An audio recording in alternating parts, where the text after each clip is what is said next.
j'aime souvent dire que j'écoute pas de balado, j'en fais.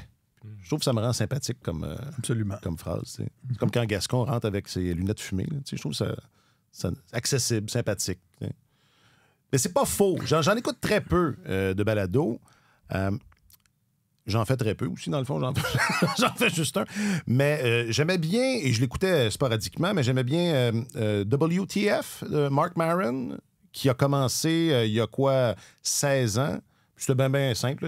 Marc Maron, c'est un stand-up comique américain qui était pas très connu avant le balado. Puis, sans dire qu'il a été un pionnier, là, il a certainement participé à l'évolution du genre. Puis, c'était des conversations. Il recevait souvent des humoristes, puis c'était des conversations. Puis, comme je dis, j'en ai peut-être écouté 15 là, sur 16 ans. Il emballait ce chapitre-là de sa vie récemment, donc avec un épisode final où il a reçu Barack Obama.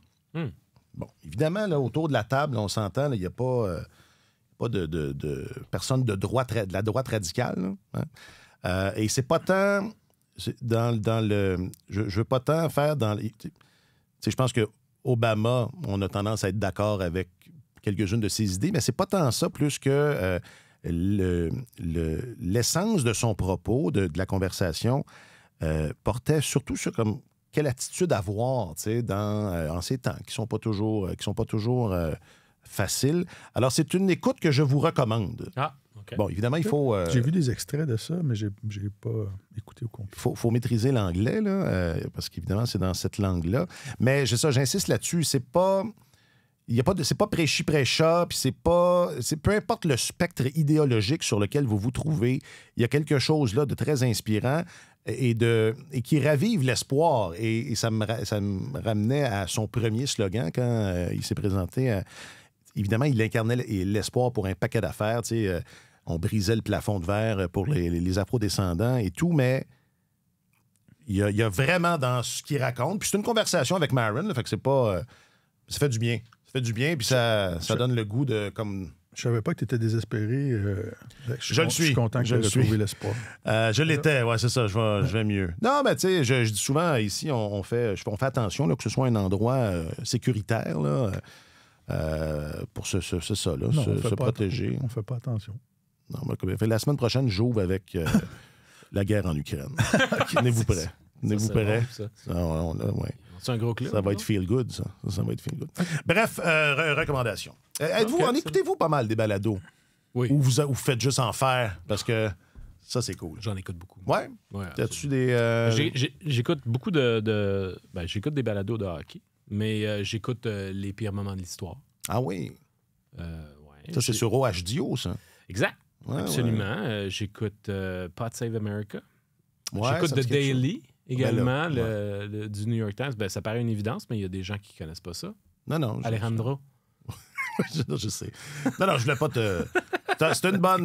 moi, je pense que je l'ai écouté une fois. Puis il y a un truc aussi qui s'appelle The Rewatchables que je trouve très sympathique. Dans le fond, c'est que c'est... tu sais, Bill Simmons, l'ancien de ESPN, qui a parti son propre média, qui est surtout versé dans le sport, mais il a aussi toute une composante cinéma. Et puis son balado, The Rewatchables, l'idée, c'est de partir de... Si ce film-là passe à la télévision, parce que c'est un vieux film, mettons, on s'assoit dessus puis on l'écoute. Ouais. On le réécoute. Alors, tous ces films qui sont réécoutables, qu'est-ce qui a bien vieilli? Qu'est-ce qui n'a pas bien vieilli? S'il est à refaire aujourd'hui, y a-t-il des affaires qu'on couperait? Comment on pourrait repenser le casting d'un film? Alors, dans le fond, c'est comme faire une critique de film, mais 25 ans après que le film soit sorti. Alors, c'est vu avec les yeux d'aujourd'hui. Puis, alors, ça ouvre la porte à toujours des discussions très, très intéressantes. Donc, ça, c'est un film que j'aime bien écouter. Le cinéma, c'est un art. C'est comme...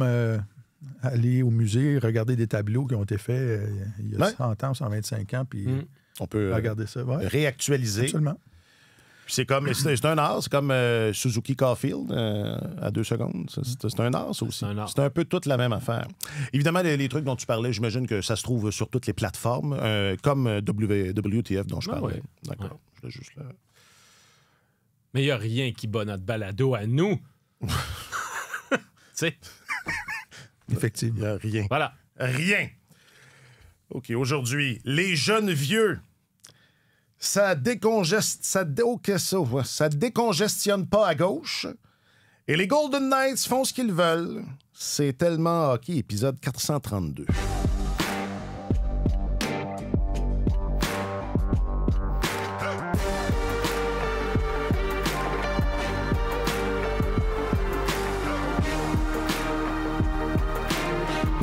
Et il est de retour. T'étais où? Il me semble que ça fait longtemps qu'on... Non, c'est juste qu'on a inversé. On a inversé, ben oui, parce que j'étais parti, j'étais à Winnipeg. À Winnipeg. Ça, c'était, on fait une parenthèse. Il va bien, Jonathan? Il va très bien. Ouais. Il va très, très bien. Puis ça a été un belle pur rencontre. bonheur. Ah oui, absolument. Il a été généreux de son temps. On a été ensemble. L'entrevue a duré 22 minutes. Jonathan Taves. Oui. Jonathan Taves, oui, c'est Jonathan Taves. 22 minutes, puis écoute, avant même, on n'avait pas commencé encore, puis il dit, tu m'excuseras, tu sais, j'ai pas l'occasion de pratiquer mon français beaucoup, puis ça a été impeccable. Je veux dire, la qualité de son français est excellente, puis il est... puis c'est surtout que même si de temps en temps, il cherche ses mots, la profondeur de son propos est là, puis il est hyper intéressant. Il y a beaucoup de texture dans cet humain-là. Tu sais, tu sens qu'il y a une belle profondeur. Il y a beaucoup de réflexion. Puis je trouve que c'était une belle histoire. Ça valait la peine de raconter. Alors, voilà. Donc, pendant que tout le monde était du côté de Toronto et de Détroit pour les 2 premiers matchs du Canadien, ben moi, j'étais à Winnipeg. Je me suis sacrifié pour tout le monde en allant à Winnipeg. Mais ça valait le coup. Est-ce qu'il t'a convaincu d'aller faire un pèlerinage en Inde? Ben, écoute... Pour te recentrer. J'aurais peut-être pas besoin de Jonathan Taves pour aller faire un pèlerinage en Inde éventuellement. Peut-être que... On devrait tous... C'est ça. Probablement que ça va juste être aller une visite dans la famille à un moment donné. Ah oui? Ben oui, parce que... T'as des racines. Vous avez des racines mon épouse. Oui, c'est ça. Fait que, là, il y a comme un jour, je vais aller visiter le village. Es-tu déjà allé? Non, je suis allé. Je croyais que ton épouse était australienne. Oui, mais elle est d'origine indienne. Okay. Alors, ça remonte. Sa grand-mère est habitante en Inde. Mais on ne rentrera pas là-dedans. Non. Mais moi, moi, je pense qu'on doit aller au fond de sa famille. On y revient. On va rester là parce que plus tard dans l'épisode, on visite l'Inde, mais en audio. Ça s'est jamais fait. Moi, ça me plaît beaucoup, cette histoire-là. Puis, Taves a toujours... moi, je ne l'ai jamais rencontré, là, mais il y a quelque chose de sympathique à son sujet. Puis j'espère que ça va bien coller, ce retour-là, sportivement aussi. Oui, bien, écoute, 2 ans d'inactivité, c'est long. Quand tu regardes Gabriel Landeskog, qui était absent pendant plus longtemps, puis qui est revenu, puis qui a eu un impact immédiat, tu te dis, ben c'est possible. Cela étant dit, Jonathan est quand même plus vieux.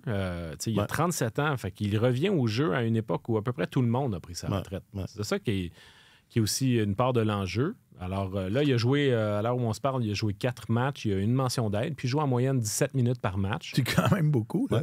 Oui. Alors, puis il n'est pas... moi, j'ai assisté à son premier match.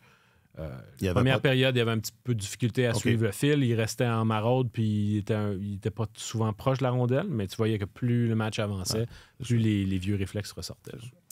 Alors, il est votre journaliste affecté aux affaires du hockey, puis il l'était pas à peu près ce fois-là. Marc-Antoine Godin, bonjour. Bonjour, messieurs. Et votre chroniqueur principal au service des sports est là également, Martin Leclerc, bonjour. Messieurs, bonjour. Je m'appelle Alexandre Coupal. Comme rendu la norme. T'sais, on n'est pas surpris de ces actions-là. T'sais. Il a très bien évolué, puis c'est un effet domino qui lui revient après. T'sais. Martin Saint-Louis, à propos de Cole Caulfield, où il était question, évidemment, de ce qui lui revient après, c'est les 2 buts qui font doublement la différence. Mais en amont de ça, l'aspect complet de son jeu, la maturité dans son jeu aussi. Puis c'est un peu le thème de ce début de saison avec cette équipe-là. Et on a beaucoup insisté avant que ça commence sur le fait que c'était une équipe jeune. L'échantillon est mince. À partir de quand je peux arrêter de dire ça, d'ailleurs, que l'échantillon est mince? Après 10 matchs, mettons? 12 matchs? Après 10 matchs, on a quand même un bon... OK. Mais là, on n'est pas là. L'échantillon est encore mince. Mais reste qu'un des éléments qui ressort, c'est ça. C'est que c'est une équipe qui joue de façon plus mature que l'an passé à pareille date, assurément. Dans le cas particulier de Caulfield, il faut arrêter de s'émerveiller devant le fait qu'il joue bien défensivement. Là, la saison dernière, il avait montré amplement qu'il avait fait un grand bond en avant et qu'il était devenu un joueur de hockey complet, on peut le dire. Puis depuis le début de la saison, match après match, le trio Caulfield, Suzuki, Slavkovski, qui avant la saison dernière n'avait jamais terminé. Il n'y avait aucun de ces joueurs-là qui avait terminé une saison dans les plus, du côté positif, des plus et des moins. Là, match après match, c'est du 65-70% de possession de rondelles là, face au meilleur trio adverse. Fait qu'ils font quelque chose de bien défensivement. Pierre Caulfield, la question qui a été posée à Martin, la réponse qu'on entendait, ça concernait un jeu que Caulfield a fait quand Matheson a brisé un autre bâton. Moi, si j'étais lui, il me semble que j'appellerais mon manufacturier et dire, les gars, y avait-tu un défaut de fabrication dans cette... C'est personnel. S'il y a quelqu'un à l'usine qui fait des coches dans ses bâtons. Alors, c'est ça. Matheson avait perdu son bâton en prolongation. On s'est retrouvé dans la zone à 2 contre 3. Puis Caulfield a étiré le bâton pour dévier une rondelle que tirait un joueur des Predators. Mais c'est un jeu défensif. Il a bien utilisé son bâton. Bravo. Mais c'est ça, la vraie histoire. Tout le monde est sorti hier en ayant Caulfield en tête. Mais il ne faut pas oublier, là, ça s'est passé en l'espace de quelques minutes du match. Moi, ce que j'ai retenu, c'est que le Canadien est arrivé contre un adversaire qui voulait jouer un match serré, dans un match qui n'avait pas beaucoup d'ouverture. Et on a vu tout ce que prêche Martin Saint-Louis depuis son arrivée à Montréal. Il faut jouer le match qui est devant nous. Il ne faut pas faire des actions qui bénéficiaient à l'autre équipe. Puis on a joué ce match-là de façon très serrée. On a joué un jeu de patience. Puis je pense que ça montrait la somme de l'expérience que l'équipe a eue l'année passée en se battant dans le dernier droit pour participer aux séries. L'expérience qui a été acquise en jouant en série où c'est extrêmement serré. Puis tout de suite, ils se sont ajustés au style de jeu. Puis même si le Canadien avait perdu 2-1 hier, s'il n'y avait pas eu ces revirements-là absolument époustouflants là, dans les dernières secondes du match puis en prolongation, on aurait pu dire le Canadien a joué un bon match de hockey. Ils se sont adaptés au match qu'il y avait devant eux. Ils ont attendu les occasions. Ils ont eu leurs occasions. Leur gardien a joué un bon match. Alors, moi, c'est ce que je retiens, c'est que cette équipe-là, même si elle est la plus jeune de la Ligue nationale, elle est capable de jouer contre des équipes aguerries qui vont jouer le hockey difficile. Alors, ça, c'est très encourageant. Ce qui m'a frappé, moi, dans les 2 derniers matchs, c'est que l'adversaire arrive au Centre Bell et prend acte immédiatement du fait que le Canadien a une force de frappe en attaque, a beaucoup de vitesse et cherche à neutraliser cette vitesse-là puis à le ralentir. De manière différente, on peut dire que autant le Kraken que les Prédateurs ont réussi leur mission à ce niveau-là parce que le Canadien n'a pas pu transformer son temps de possession en beaucoup d'attaques en occasion concrètes, en volume de tir, etc. Mais c'est un revirement de situation par rapport à tellement d'années où c'est le Canadien qui devait dire comment on peut arriver à freiner l'autre équipe. Là, c'est l'adversaire qui regarde le Canadien de Montréal qui fait « eux autres, ils en ont de l'attaque, là. Faut qu'on leur mette des bâtons dans les roues. » Alors, ils y sont parvenus, mais c'est l'aspect défensif qui aussi fait en sorte que le Canadien n'est pas simplement une jeune équipe qui a du talent, des habiletés en attaque puis qui va essayer de gagner 4-3, là. Il y a aussi le fait qu'effectivement, comme tu disais en ouverture, ils se sont resserrés au plan défensif. C'est vrai qu'il manque de volume de lancer, puis je pense qu'ils peuvent explorer davantage leur potentiel offensif dans les prochains matchs. Mais tu regardes depuis le début de la saison, ils donnent à peu près rien à l'adversaire. Alors, si on joue à être qui est le plus chiche, ben, le Canadien en sort gagnant jusqu'à maintenant. Et n'est-ce pas un exemple de ce vieil adage qui dit que l'attaque est la meilleure des défenses? Parce que c'est ça, tout ce temps de possession de rondelles que le Canadien a, ben, c'est du temps que l'adversaire n'a pas. Puis ça fait en sorte que... Parce que moi, j'ai trouvé que dans les 2 cas, autant le match contre les Prédateurs que celui contre le Kraken, l'adversaire avait été très opportuniste. Il n'y a pas beaucoup de chances de marquer. Puis le but de Perbix hier, c'est ça. comment dire, sans dire que c'est malchanceux, là. C'est un classique au hockey, là. Tu manques une occasion en or à un bout de la patinoire, l'équipe part en contre-attaque. Mais il reste que des occasions, l'adversaire en a pas beaucoup parce que l'adversaire n'a pas tant la rondelle. Puis, et même si les Canadiens sont pas dangereux, c'est quand même eux qui sont dans la zone adverse. Là. Ça, c'est à la base de la constitution du duo Matheson-Dobson en défense. C'est-à-dire que on reconnaissait le fait qu'il y avait un risque que ces deux défenseurs-là commettent des impairs à un moment donné, commettent des revirements, prennent une décision douteuse en possession de la rondelle, mais s'ils ont souvent la rondelle puis s'ils la sortent rapidement de la zone, il n'y en aura pas de problème. Non, ils ne pourront pas faire d'erreur. Maintenant, c'est ça qui se passe. Ouais. Alors, ils ont joué 72 minutes à 5 contre 5 ensemble, Matheson et Dobson. Puis tu regardes le pourcentage de buts attendus quand ils sont ensemble sur la glace, 62,1 %. C'est excellent. S'ils peuvent maintenir cette cadence-là, ils vont être... le Canadien est en voiture. Puis on assiste en ce moment à une des meilleures séquences de Mike Matheson depuis qu'il porte l'uniforme du Canadien. Offensivement, il y a eu de très, très bons moments, mais tu regardes aussi son jeu défensif. Puis hier, il en a donné dans tous les départements. Là. Il a bloqué des lancers. Il a remporté une bataille dans le coin de la zone qui a mené au but gagnant de Cole Caulfield. S'il ne remporte pas cette bataille-là contre deux joueurs des Prédateurs, il n'y a pas subitement là, Cole Caulfield qui est tout seul, libre dans l'enclave pour marquer le but gagnant. C'est ça, il a bloqué des lancers, il a été excellent en infériorité numérique, donc il en donne dans tous les départements. Il est souvent le défenseur le plus utilisé du Canadien également. Puis, dans son duo avec Dobson, c'est ça, c'est qu'on passe le moins de temps possible dans notre zone. Ça aide Matheson de jouer avec Dobson. Je regarde les chiffres individuels, les quatre derniers matchs, quand Matheson est sur la patinoire, à Détroit, 42,9 % des tentatives de tir en faveur du Canadien quand Matheson est sur la glace. À Chicago, 48,3 %. Fait qu'on est un petit peu en dessous du 50. Contre Seattle, 48,7 %. Contre Nashville, 48,6 %. Puis tu regardes les chiffres de Dobson. Les deux derniers matchs, c'est du 52 %. À Chicago, les deux ont été sous la barre, là, mais Dobson, j'ai l'impression, c'est un gars qui tire la possession de rondelle vers le haut.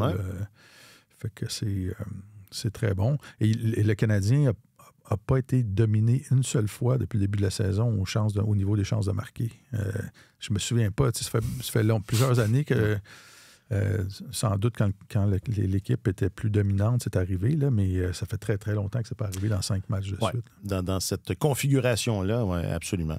Bon, je fais un petit virage un peu brusque, puis j'en profite pour parler de Matheson, dont le nom alimentait les conversations dans différents médias. Est-ce que c'est Elliott Friedman ou Pierre Lebrun qui parlait de ça? Semble-t-il qu'il y a du gros intérêt, même que Gorton a été interrogé là-dessus spécifiquement là, quand il a commenté. Bon, c'est bonne question, Marc-Antoine. Ouais. J'avais pas entendu. Dans mes petits titres, je disais congestion à gauche, c'était une référence à ça. Là, on s'aperçoit visiblement que c'est ça. Matheson a son utilité. Moi, une qualité qu'il a que j'aime beaucoup, c'est ma nouvelle obsession, c'est qu'il n'a pas 22 ans. Alors, je suis content de voir que on considère ça, peut-être, là, du côté de l'état-major du Canadien. Mais, tu sais, avant que la saison commence, je pense qu'ils étaient nombreux à penser que Matheson, s'il s'en va, c'est pas grave. Là, alors que là, visiblement, on tente à tout le moins de s'entendre avec lui pour... je sais pas si ce serait pas grave. Je pense que, moi, depuis le début, j'ai l'impression que son sort est un peu lié à celui de David Reinbacher. C'est-à-dire que si Reinbacher, par exemple, avait eu un excellent camp d'entraînement, qu'il ne s'était pas blessé, puis que là, il était prêt à commencer la saison dans la Ligue américaine, mais en montrant qu'il ne lui en manque pas beaucoup pour arriver à Montréal. Il est en chemin. L'objectif à terme du Canadien, c'est que ce joueur-là soit un membre top 4 de la défense du Canadien. Et étant donné que c'est un droitier, il permettrait à Lane Hudson de retourner de son côté naturel, du côté gauche. Ouais. Exactement. Donc, celui qui écope dans tout ça, c'est pas Caden Gooley, c'est pas Hudson, c'est pas Dobson, ce serait Mike Matheson. Si Reinbacher devenait le joueur qu'on attend et que Matheson restait à Montréal, il serait dans un rôle de troisième duo avec des minutes et des responsabilités moindres. Mais là, ce qui se passe, c'est que Reinbacher, étant donné qu'on voit qu'en partant, il avait besoin de millage dans la Ligue américaine avant de graduer, il est toujours retardé par des blessures. Puis, c'est pas vrai que le jour où il va graduer dans la Ligue nationale, qu'il va être immédiatement un défenseur de top 4, il pourrait rester comme troisième duo pendant un an ou deux, sait-on jamais. Alors, on est encore très loin de ce portrait-là avec Reinbacher au sein des 2 premiers duos en défense. Et parallèlement à ça, t'as Matheson. T'as Engstrom aussi, qui est un défenseur de la Ligue nationale, qui est en bas. Oui, absolument. Mais quand je parle de congestion, c'est à lui, je pense. Ouais. Fait que Matheson, autant je pense qu'il était vulnérable à cause de la situation de Reinbacher, je pense que le kid non plus n'a pas eu, c'est bien malgré lui, n'a pas eu l'occasion de frapper à la porte et de dire « je suis là ». Alors, ça permet à Matheson d'avoir plus de temps pour dire « êtes-vous bien certain là, que vous êtes prêt à tourner la page? » Parce que moi, je vous en donne encore. Là. Et il est intéressé à rester à Montréal, ça ne fait aucun doute. Il voudrait rester à Montréal longtemps.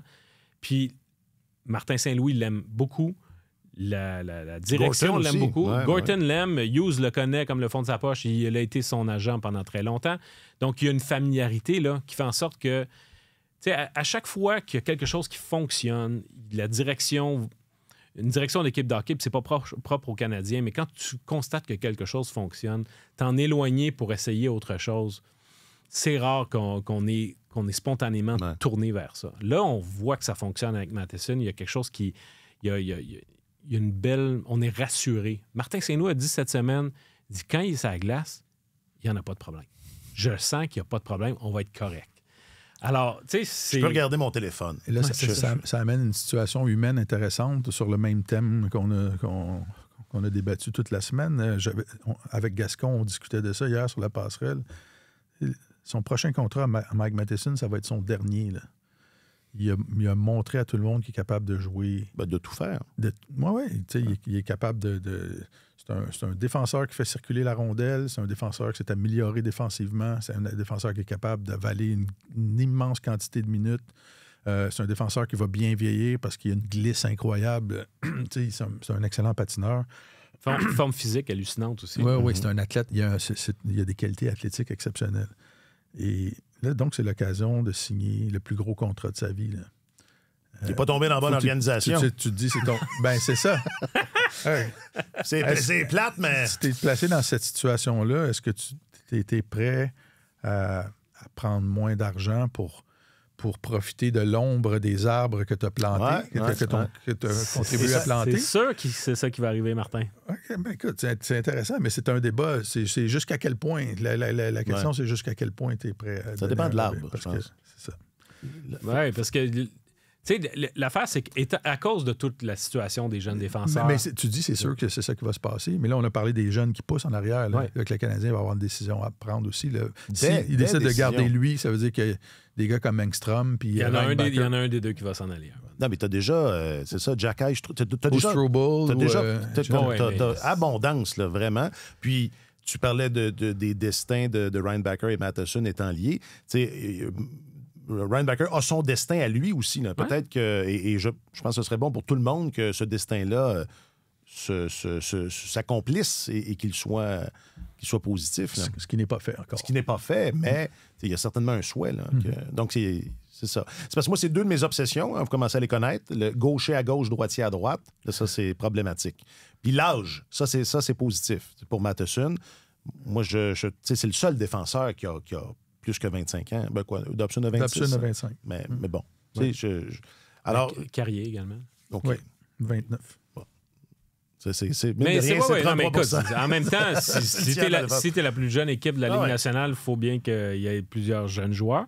Mais oui, je comprends tout à fait ton point. Puis c'est un vétéran qui montre l'exemple à sa manière. T'sais. Et en plus, c'est c'est un Québécois, il montre l'exemple dans le gymnase, sur la glace. C'est un gars qui s'implique à plusieurs niveaux. T'sais, honnêtement, il coche beaucoup de cases. Quand son gros défaut, c'est la solidité de ses bâtons, je pense que ça nous dit que c'est un... Il n'est pas capable de choisir le bon manufacturier. C'est son seul défaut. Mais tu sais, moi, je pense aussi que le fait que l'arrivée de Dobson fait en sorte qu'avec Dobson, Gooley et Hudson également, le Canadien peut donner à plusieurs défenseurs des minutes importantes et ça réduit la charge de travail de Matheson. Et autant il a montré que physiquement, il était capable de t'en donner à 27-28 minutes par match s'il le faut, je pense que n'importe quel joueur, mais peut-être lui en particulier, est vulnérable à ce que des fois, des minutes de trop te mènent à des crampes au cerveau. Puis c'est là que tu commets des erreurs. Si tu maintiens son temps d'utilisation là où il est présentement, davantage autour de 22 minutes, à ce moment-là, tu as plus de chances d'aller soutirer le meilleur de ce gars-là, puis de moins l'exposer à des gaffes, parce que ce qui a soulevé l'ire des partisans par le passé, c'est que les gaffes qu'il faisait, c'est pas qu'il en faisait beaucoup, mais elles étaient grosses comme le bras. C'était belle. Ça ressemblait un peu, tu sais, par moments, tu fais des gaffes là, un peu à la Patrice Brisebois. Tu te dis, wow, ils sont évidentes. Tout le monde les voit. Alors, il y a eu des moments comme ça, mais honnêtement, au volume, tu dis, la quantité de bonnes choses qu'il fait, c'est largement supérieur aux gaffes qu'il commet. Alors, à un moment donné, si on fait juste retenir un petit peu son temps de jeu, on va limiter ses gaffes. Ils sont très proches, sur la glace, hors glace. Je pense que ça commence beaucoup. Ces relations commencent beaucoup plus hors glace, tu sais. C'est sûr, ils sont le fun d'avoir joué. Puis je pense qu'ils ont eu de la chimie assez rapidement, surtout offensivement. Mais moi, ce qui m'impressionne le plus, c'est comment complets ces joueurs-là sont, en plus d'être dangereux offensivement. Ils jouent la game. C'est fun à voir. Martin Saint-Louis sur le tandem Suzuki-Caulfield qui s'épanouit. Qui s'épanouit tellement. Moi, ce début de saison-là, ça me fait penser à la fin de saison l'an dernier. Il y a comme une ambiance, surtout les 2 matchs à Montréal. Bon, je n'étais pas sur place, là, mais je le perçois. Là, c'est comme électrique un peu, même si c'est un début de saison. Puis on l'évoquait, ils ont beau avoir la rondelle, ils sont pas si dangereux avec elle. Puis ça prend des chutes dramatiques pour que les victoires affichent au compteur. Est-ce qu'il y a quelque chose de ça? Est-ce qu'on dirait qu'on a réussi à transposer cette énergie-là de la fin de la saison? Est-ce que ça se perçoit sur place? Ben, c'est une jeune équipe qui a touché, qui a posé le pied pour la première fois sur la terre promise le printemps passé. Fait que, ce n'est que les débuts pour eux. Puis c'est pas juste dans l'équipe. Je pense qu'on sent en ville aussi. Il y a une effervescence. Ça fait longtemps que j'ai pas senti autant d'effervescence que ça. Moi, durant toute la saison, durant tout l'été, sur les terrains de balle, les gens n'arrêtaient pas de me parler du Canadien. Puis la prochaine saison, va être incroyable. Puis je trouve que cette effervescence-là est très, très forte. Je ne sais pas si c'est à cause de la morosité, de l'actualité. Tu dis, il se passe beaucoup de choses. Il se passe bien des affaires. On peut pas en parler ici parce qu'on est dans un espace... C'est un espace sécurisé. Sécurisé, c'est ça.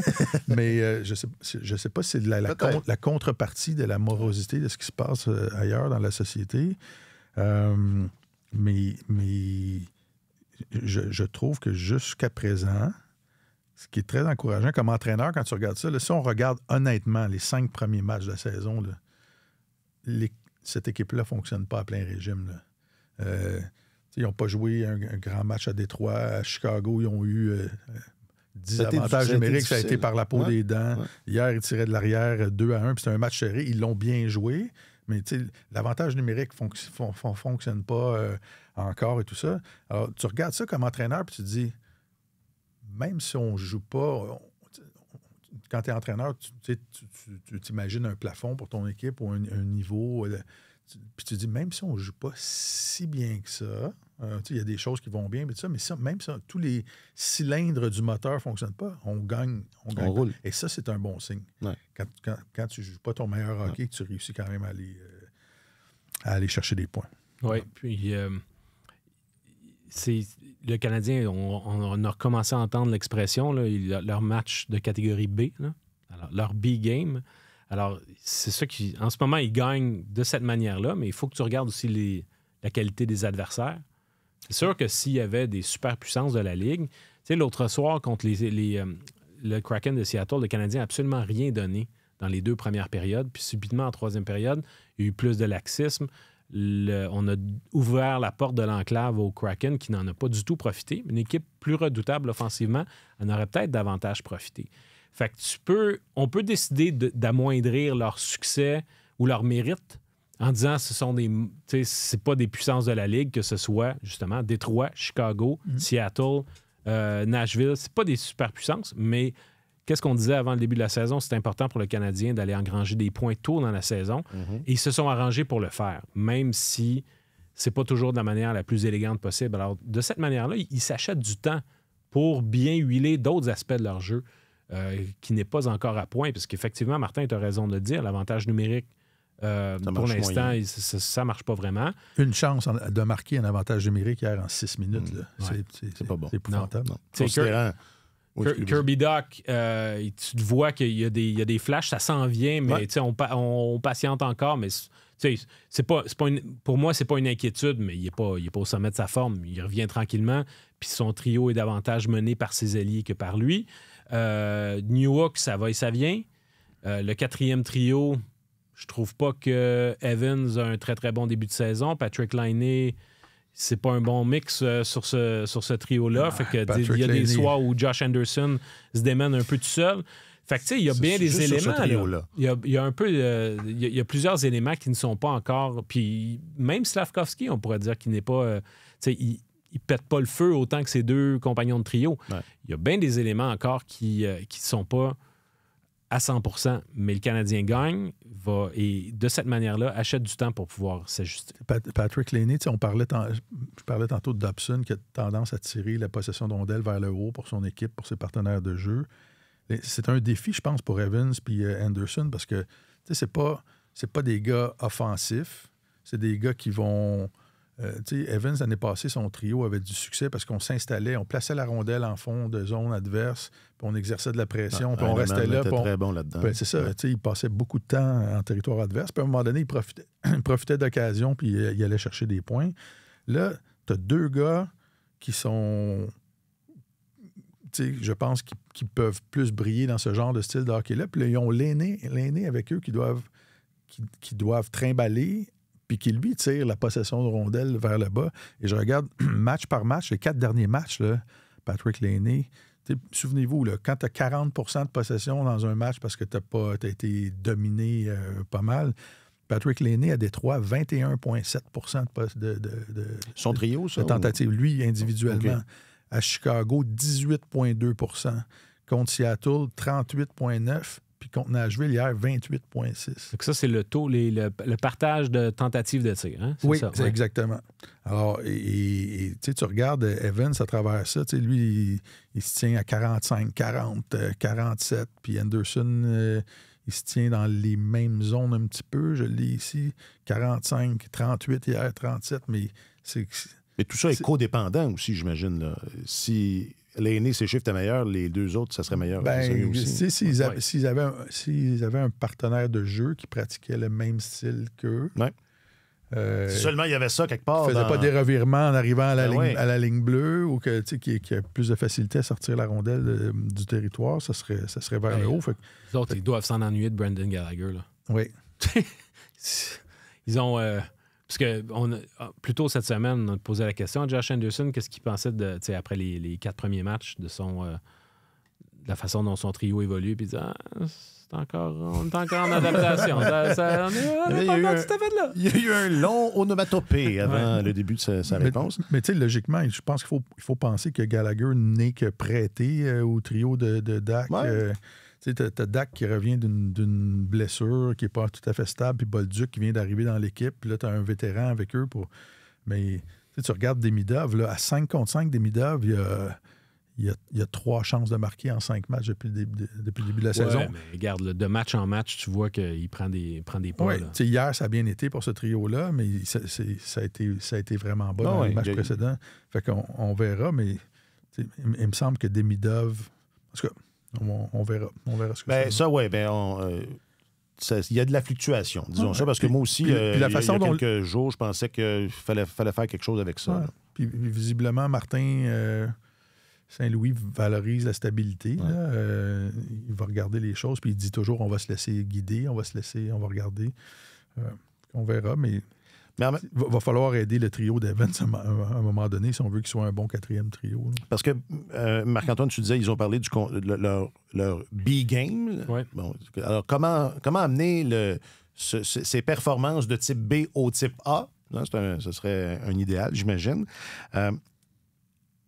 Et là, c'est parce que c'est ça, il y a la composition, il y a l'organigramme, appelons ça comme ça, puis il y a aussi l'attitude, mais tu sais, si on regarde l'organigramme, c'est parce que si, mettons, Patrick Laine joue sa première unité en avantage numérique, puis que ça connecte, tu dis, bon, ben le reste du temps, comme c'est vous qui m'avez enseigné ça, là, le frappeur désigné, c'est comme ça que ça fonctionne, c'est juste qu'on ne peut pas l'asseoir sur le banc, quoi qu'on pourrait, j'imagine.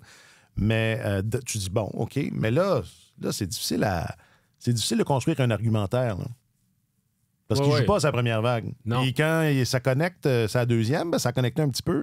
C'est pas tant lui, c'est pas par lui que ça passe. C'est pas lui, non. En fait, il est davantage utilisé comme... comment je pourrais dire? Comme trompe-l'œil. Il est là, on dirait qu'il... C'est un decoy.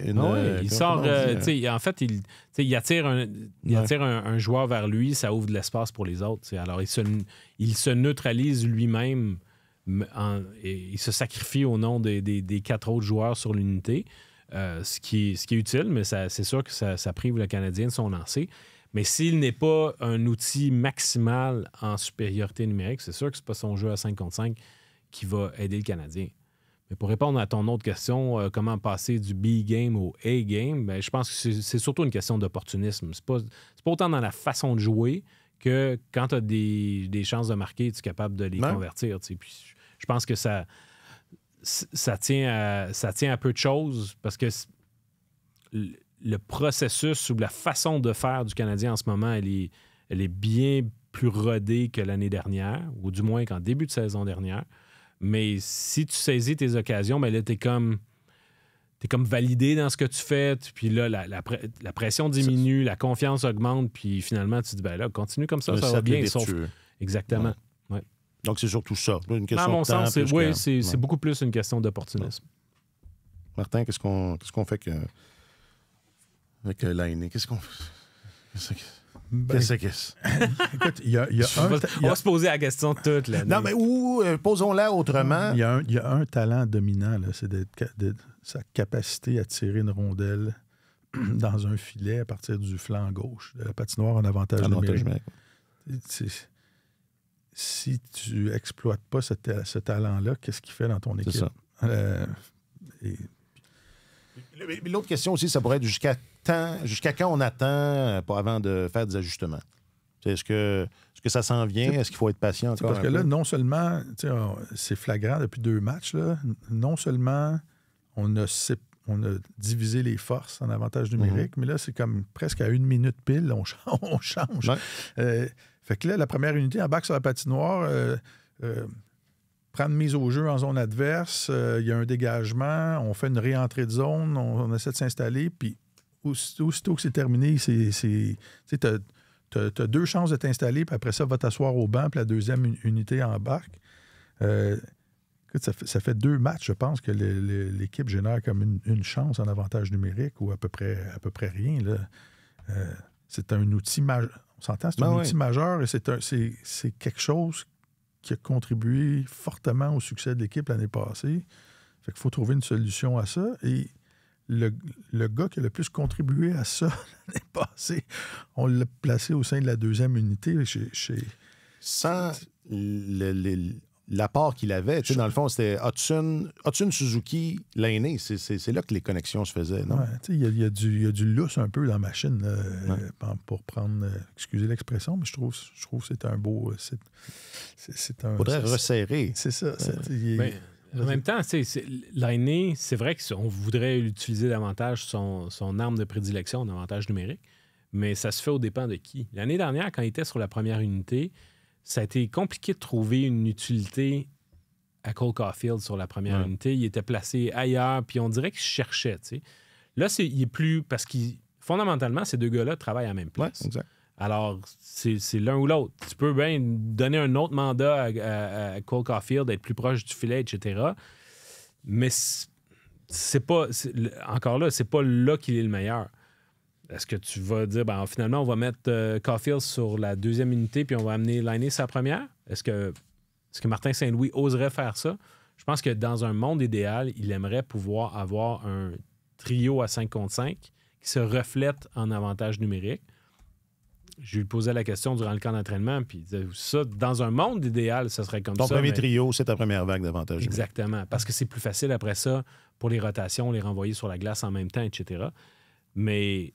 Non, puis l'un nourrit l'autre, j'imagine aussi. Sauf que peut-être que ce serait pas fou non plus d'avoir Caulfield avec Demidov sur la deuxième unité, c'est jamais.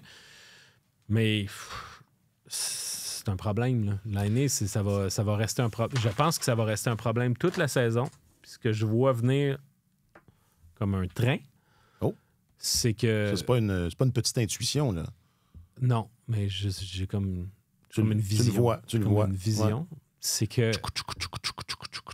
le Canadien va garder Patrick Laine toute la saison parce qu'il ne pourra pas le fourguer ailleurs. Ouais. Va prendre ce que Laine va lui donner. Puis en série, ils vont faire des acquisitions à la date limite des transactions.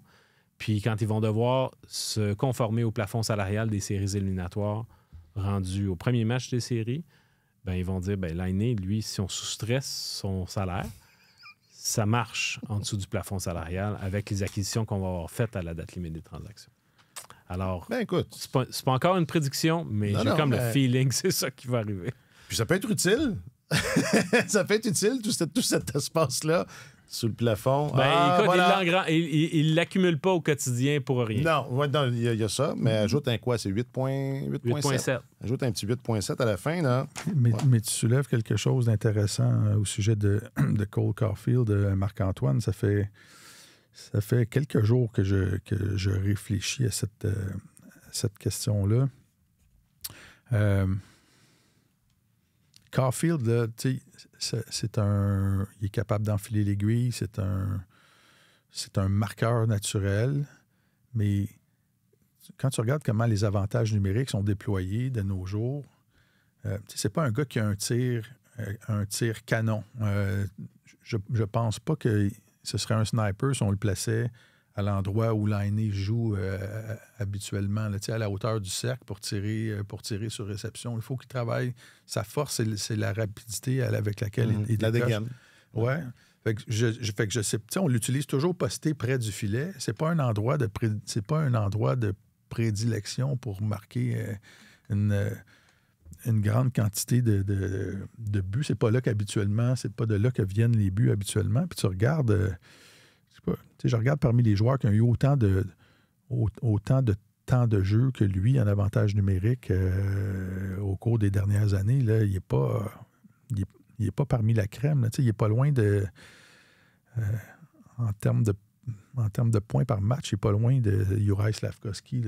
Ce qui n'est pas... alors, je vais être loin de Juraj Slafkovský. Ben, tu sais, c'est pas, on s'entend, c'est pas Juraj qui tire l'avantage numérique du Canadien. Fait que tu diriges le Canadien, tu fais ton avantage numérique, tu dis, c'est sûr, notre meilleur buteur va être sur l'avantage numérique, il doit être là, mais est-ce que c'est l'endroit optimal où on le place, Caulfield? À la porte des filets, à la gauche du filet. Est-ce que c'est l'endroit? Il essaie souvent d'enfiler l'aiguille là, dans le coin, approcher en haut. Oui, il a arrêté de faire ça. C'était un truc qui fonctionnait dans les collèges américains. Ça a surpris les gardiens adverses dans la première saison. Mais par la suite, deuxième, troisième année, là, il a vu que le taux de succès diminuait. Puis on ne voit plus faire ça aussi souvent. Mais par la force des choses, il est collé sur le gardien. Là, c'est difficile de marquer quand tu es à proximité du gardien. Fait que je ne sais pas s'il y a un autre endroit qui lui conviendrait mieux. Il essaie souvent aussi de tirer dans des angles très, très fermés, là, posté près de la ligne des buts, plus vers le coin de la patinoire. Mais tu regardes le talent de marqueur de ce joueur-là, puis tu regardes son rendement comparé à un gars comme Slafkovský qui n'a pas du tout les mêmes habiletés offensives. C'est quand même... Est-ce qu'on peut tirer plus de ce gars-là en avantage numérique? Voilà. De beaux... c'est des beaux problèmes. Hein? C'est la formule consacrée. Puis c'est des petits chantiers le fun. Là. Ça, c'est parce que, écoute, c'est pas le manque de compétences. Non, c'est ça, exact. Il y a amplement d'outils pour former 2 très, très bonnes unités. On croyait au départ que la formule qui avait été trouvée était la bonne, mais ça se peut ça nécessite des ajustements puis des compromis, entre autres, justement, sur le fait qu'on défait les combinaisons avantage numérique versus 5 contre 5 pour y arriver. Mais pour l'instant, sur la deuxième unité, Ivan Demidov devient un peu le corps arrière. Seul gaucher à alimenter 4 droitiers. C'est intéressant, puis ça permet plusieurs options de lancer sur réception. Mais je crois qu'un jour, on va voir Demidov sur la première unité aussi. Là. Après Twitter, Facebook, Instagram, Snapchat. C'est vraiment avec ça. OnlyFans. Le tweet, le book, le gram. Questions du public, réseaux sociaux. Questions du public, réseaux sociaux.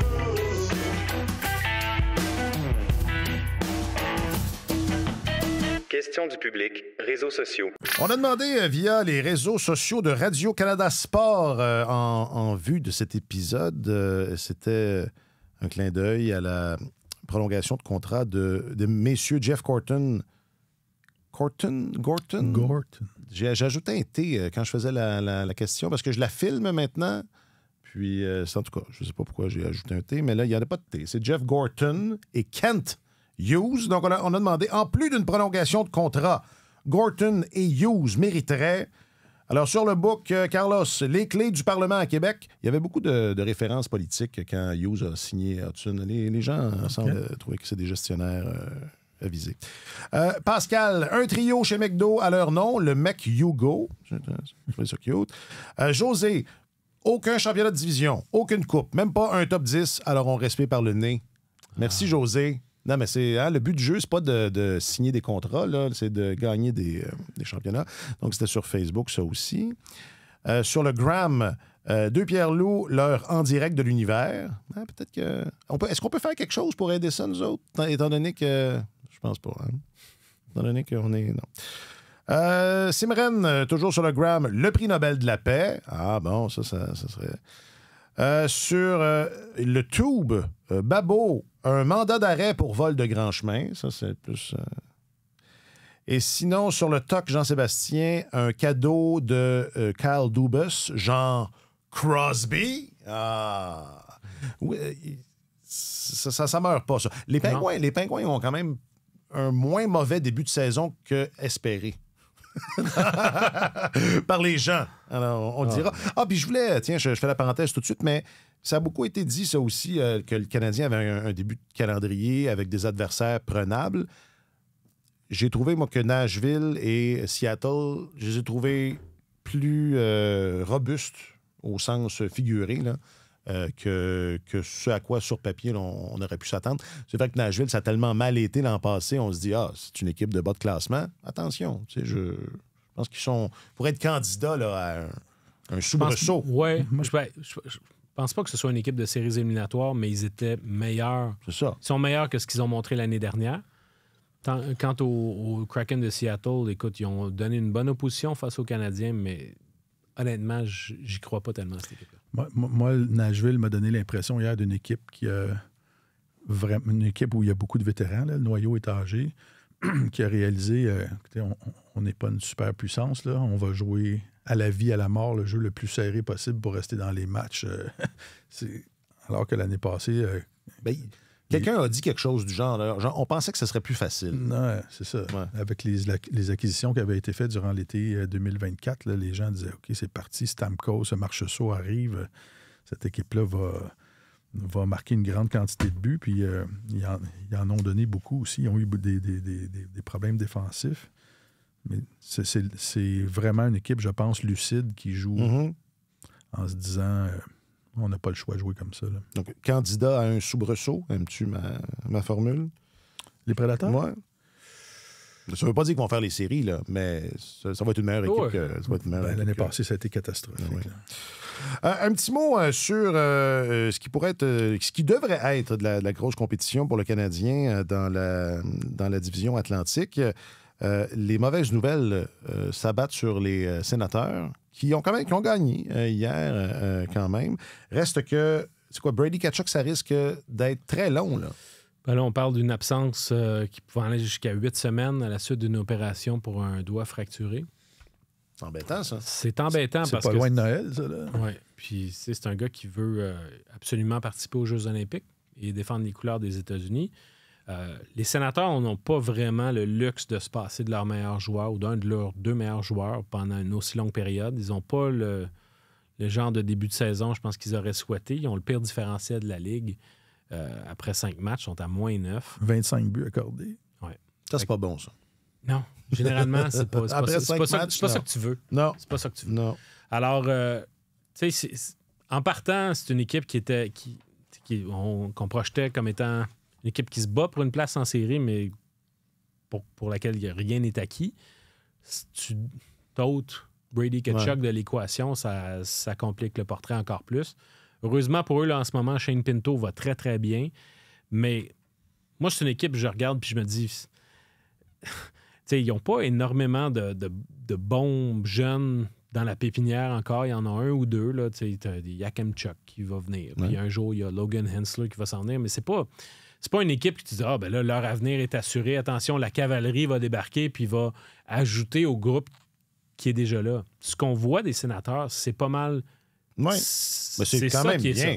C'est bien, mais le potentiel de croissance de cette équipe-là, il est où à part Stützle qui pourrait devenir un peu meilleur, puis Sanderson qui pourrait devenir un peu meilleur? Je trouve que pour le reste, c'est ça qui est ça. Mm-hmm. Alors, c'est une équipe qui est potentiellement bonne, que quand tout fonctionne comme il faut, c'est une équipe très, très compétitive.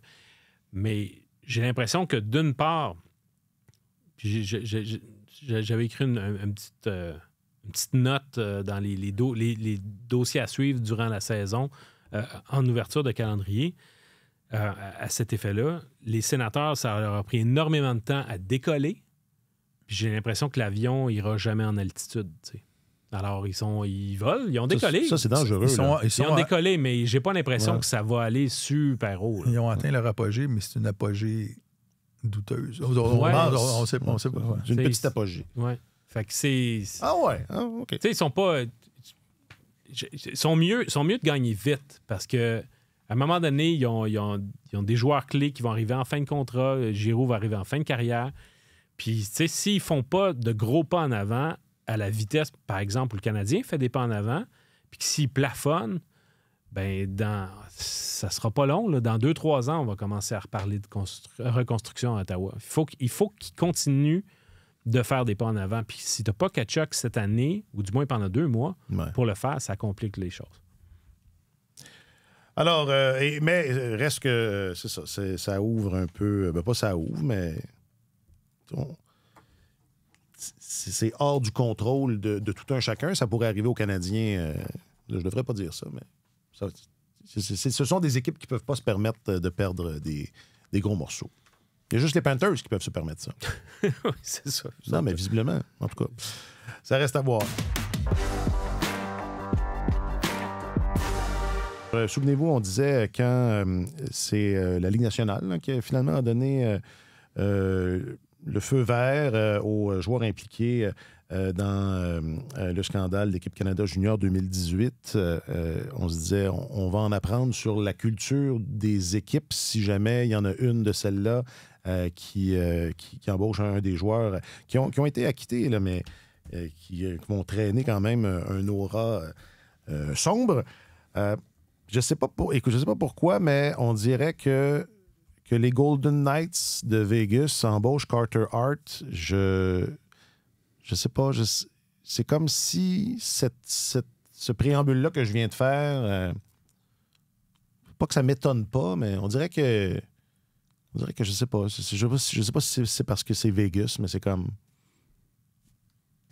Ça n'a pas le même... Qu'est-ce qui t'étonne pas? Je disais, ça va nous en dire beaucoup sur la culture de l'équipe. C'est comme... Écoute, je sais pas. J'ai comme pas de compréhension de ça ou de répulsion, ou j'ai rien. J'ai comme rien. Ben, c'est que les Golden Knights de Vegas, depuis leur création, moi, m'apparaissent comme étant une organisation pour qui la fin justifie les moyens, qu'on ne fera pas de sentiment, puis c'est qu'est-ce qui peut nous aider à gagner. Est-ce que c'est d'échanger systématiquement nos choix de premier tour, de tourner le dos à des joueurs qui sont des favoris du public ou qui nous ont aidés par le passé, mais il n'y a pas...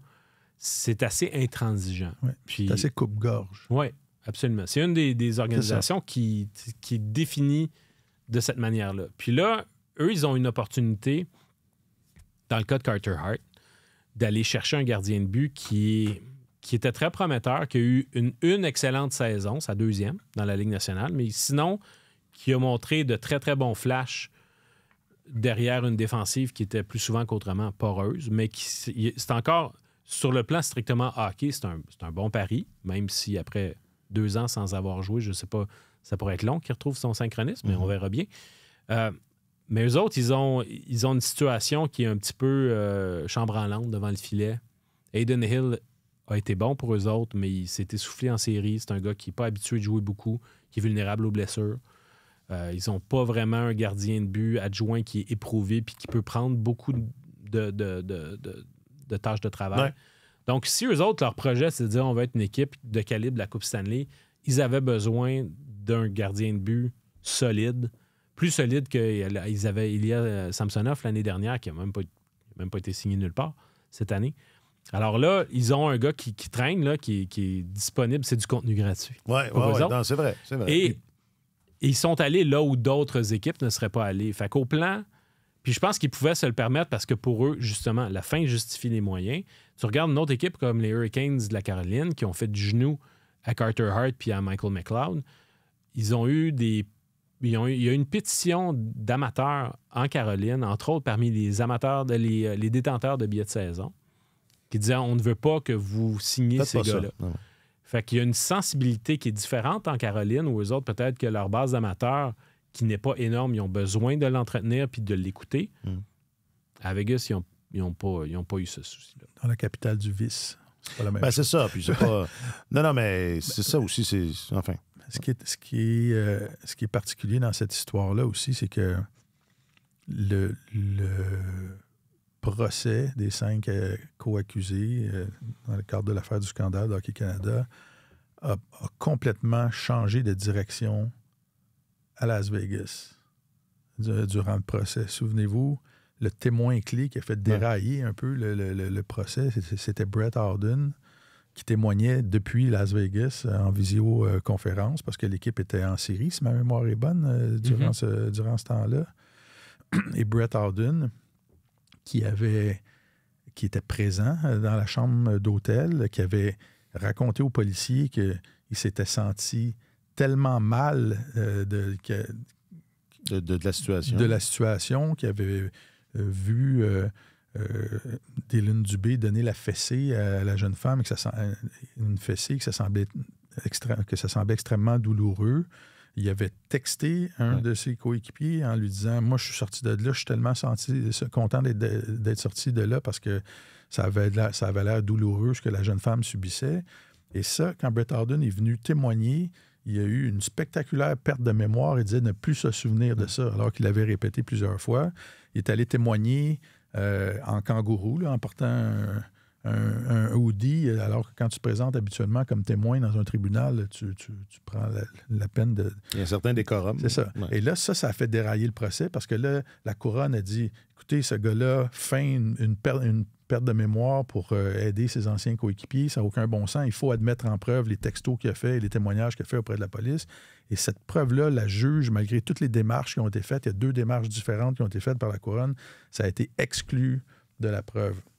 Et donc, la couronne disait à la juge, voyons, vous voyez bien qu'il vous prend pour une valise. Là, le témoin, il ne peut pas ne pas se souvenir de ça. On lui montrait les retranscriptions des discussions qu'il avait eues avec les policiers. Puis il disait, non, j'ai aucun... Je me souviens de rien, madame la juge. Et là, quand donc la couronne a soutenu que Howden était un témoin de mauvaise foi, l'avocate de Carter Hart s'est levée puis a dit essentiellement que Brett Howden, c'est un attardé. Donc, elle a dit, voyons, madame la juge, vous voyez bien, ce gars-là, c'est un rustre. Regardez comment il s'est habillé pour venir à la cour. C'est pas quelqu'un d'articulé. Il n'est pas capable de structurer sa pensée. Il est porté à exagérer sa pensée, puis à se rétracter, puis à faire d'autres, à exagérer. On ne peut pas se fier à lui. C'est un attardé. Alors, tu as le gars dont l'avocate a plaidé... trigger, Marc-Antoine. Alors, tu as le gars qui a probablement sauvé tout le monde en ne se souvenant plus de rien. Et en jouant un peu... C'est ça, qui a été traité d'idiot par l'avocate de Carter Hart. Et là, Carter Hart s'en vient jouer dans l'équipe de ce gars-là. Alors, je trouve que c'est comme on dit, tout est dans tout. Oui, puis voilà. C'est bien de le souligner. Oui, mais est-ce que, dans le fond, sa perte de mémoire qui a bien servi aux joueurs qui étaient impliqués dans le procès, ben, ça ne sera pas accueilli par une bonne bine sur le bras par Carter Hart en disant finalement, tu as été un joueur d'équipe avant l'heure pour moi. Oui, écoute, moi, je pense qu'on a vu là-dedans, il y a quelques joueurs qui ont eu des pertes de mémoire là, assez flagrantes. Je pense qu'on a vu la culture du hockey s'exercer jusqu'à un certain point. Mais c'est assez spectaculaire. En tout cas, on ne refera pas ce procès-là, mais c'est assez spectaculaire que la juge dise, en fin de compte, ne pas croire les propos de la victime tout en ayant refusé de considérer les textos qui étaient accablants. Exactement. C'était un élément important. Ça a été le point de rupture du procès. Ouais. Cela dit, je vais juste insister sur le fait qu'il y avait quand même plusieurs nuances aussi. Puis, certainement que le travail de la défense, pas de la défense, mais de la couronne a...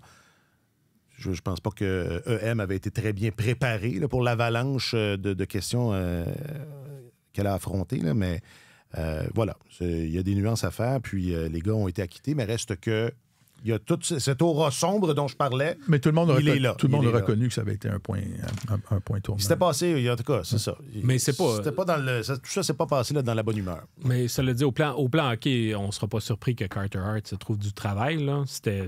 Ouais, moi, jusqu'à quel point? Beaucoup de gens pensaient que ce serait le seul. C'est ça. Ouais, c'est ça. C'est probablement... Il y aurait peut-être eu Michael McLeod, mais finalement, il a signé un contrat de 3 ans dans la KHL. Dylan Dubé, il était facilement remplaçable. Carl Foote... je veux dire, c'était même pas un joueur régulier de la Ligue nationale. Tu sais. Fait que, puis Formenton avait déjà fait une croix lui-même sur la Ligue nationale. Fait que Carter Hart était vraiment le seul la vedette possible. Ouais. Alors, la conclusion de cette histoire-là, strictement au plan hockey, ne me surprend pas. Bon, Vegas, on va s'en souvenir.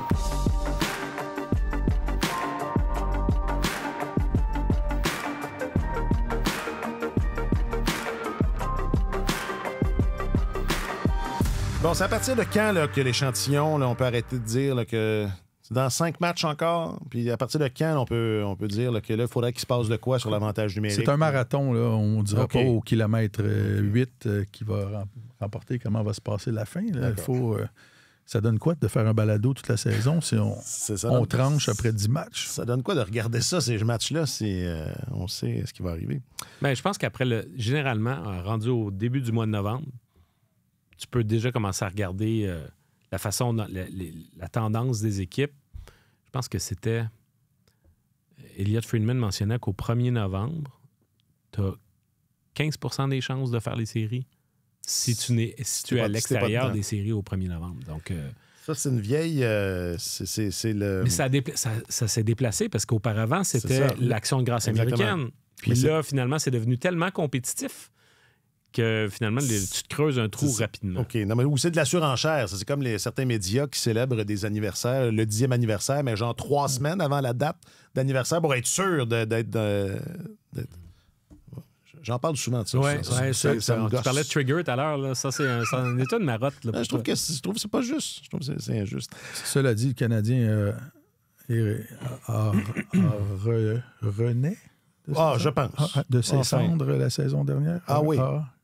C'est difficile comme accord. Oui. Mais est revenu de l'arrière à partir du mois de décembre. Tel un phénix. Oui. Enfin, là, ce sera peut-être pas nécessaire, mais bon, on verra bien. Martin Leclerc, chroniqueur principal au service des sports, merci beaucoup. Messieurs, quel bonheur de passer du temps avec vous. C'est toujours le fun. C'est le fun. Marc-Antoine Godin, journaliste affecté aux affaires du hockey, merci beaucoup. Hey, ça me fait grand plaisir, toujours agréable. Jacques-Alexis Bernardin est le signataire de Tellement Hockey. Merci beaucoup, Jacques-Alexis. Je m'appelle Alexandre Coupal. Passez un bon week-end. Sur tous les terrains et sur tous vos appareils, Radio-Canada Sport.